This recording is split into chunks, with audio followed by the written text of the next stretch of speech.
তুমি অসহায় মানুষের পাশে থাকো, আত্মীয়তার সাথে তোমার বন্ধন অটুট, তুমি মিষ্টিভাষী, তোমাকে কোনোদিন কারোর সাথে ঝগড়া ঝামেলা করতে দেখিনি, তুমি খুব ভালো মানুষ, তুমি যা বলবা তাই মেনে নেব। মক্কার হাজার হাজার মানুষ এই কথা বলল।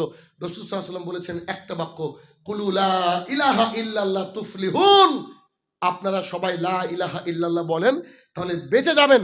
নিজ থেকে আবু লাহাব বলছে কত বড় শয়তান রে, এখনই কি বললো, আপনার মতো ভালো কেউ নেই। এখন নিজ থেকে নিজের চাচা, ও চাচা হচ্ছে সম্পর্কে, আবু লাহাব বলছে কত বড় শয়তান। ওরে বাপ রে বাপ, আমাদের ৩৬০টা মাবুদ আছে, আর ও বলছে নাকি একটাও চলবে না, এক মাবুদের ইবাদত করতে হবে, একে তার, একে মার, একে মেরে ফেল, নাহলে গ্রাম ছাড়া করে দে। কথা বুঝতে পারছেন? একে মেরে ফেল, নাহলে গ্রাম ছাড়া করে দে। মক্কার অসংখ্য মানুষ বিরোধী হয়ে গেল একটা কথা বলার কারণে। কি কথা বলেছিল? একটা মাবুদকে মানতে হবে যেটা হক।